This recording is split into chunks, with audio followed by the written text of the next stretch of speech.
그 2차 장마 영향으로 이제 오늘 서울 비롯해서 곳곳에 비가 네. 내리고 있더라고요. 이제 폭우가 예상되는 지역이 어디입니까? 이 비가 서울 같은 경우에도 왔다 갔다 합니다. 예. 그러니까 오전 중에는 비가 상당히 강하게 내리는 지역이 있었고 그런데 갑자기 오들면서 점심 무렵에 다시 비가 그치고 땡볕이 내려졌거든요. 소나기처럼 오더라고요. 그렇죠. 소나기처럼 왔던 거거든요.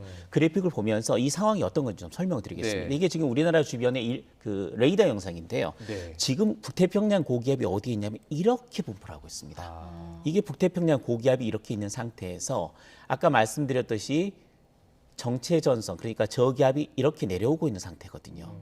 이런 상태라면 이 고기압 같은 경우에는 낮 동안에 좀 세력이 강해집니다. 네. 그러니까 비구름들이 이쪽에서 내려온다고 하더라도 계속해서 내려오지를 못하고 좀 약해지면서 네. 전면에서 좀 부서지면서 약해지면서 들어오고 있는 상태거든요.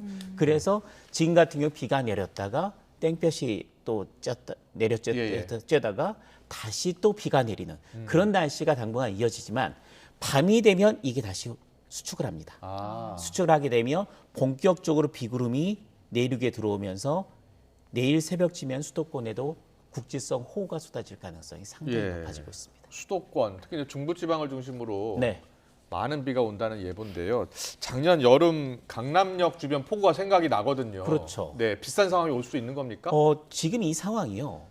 그러니까 기상청도 우기라고 이야기를 했고 저희들은 2차 장마라고 부르는 형태, 그런 비슷한 형태입니다. 그러니까 네. 이게 지난해 8월 8일에 하루 동안의 강우량을 그래픽으로 표시한 겁니다. 보시면 지금 주황색, 오렌지색으로 표현된 380mm가 나와 있는 이 지역이 강남 지역입니다. 네. 그 지난해 위에 8월입니다. 그렇습니다. 8월 8일에 예. 강남 침수가 일어났고요. 네. 또 반지하 세대에서 사망 사고까지 났던 네. 그 당시 네. 모습입니다. 예, 그러니까 예. 붉은색으로 표현된 부분이 강남 지역에 분포되어 있다면 그 위에 약간 파란색으로 표현된 부분은 강북 지역입니다.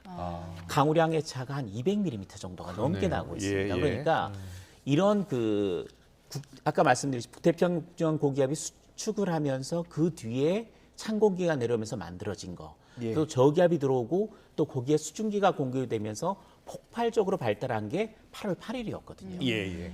이게 그러니까 이번과 비슷한 겁니다. 특징이 좁은 지역에 굉장히 강한 비가 내리고 그 강한 비가 내리는 강도가 이전에 볼 수 없었던 굉장히 심각한 정도, 그러니까 극한호우라고 부를 만한 그런 호우들이 내린다는 거죠. 예. 다행히 오늘과 내일 비가 강하게 옵니다만 저 정도는 아닙니다. 그러니까 이전처럼 뭔가 남쪽에서 수증기가 공급되는 형태가 아니라 이건 역시 고기압이 이렇게 버틴 상태에서 네. 찬 공기가 지금 내려오고 있지 않습니까? 아. 여기에 뭔가 강한 수증기가 공급이 되면 폭발적으로 비구름이 발달할 겁니다. 예. 그런데 이번엔 다행히 이게 없습니다. 이게 네. 없는 상태에서 찬 공기 저기압이 들어오면서 부딪힌 형태이기 때문에 지난해 8월 8일과 비슷한 패턴이지만 이번에는 지난해와 같은 극한호는 없다. 하지만 지역적으로는 시간당 30에서 60mm 정도. 그러니까 어느 정도 한 2시간 정도 이어지면 피해가 날 수 있을 정도의 강한 비는 오늘,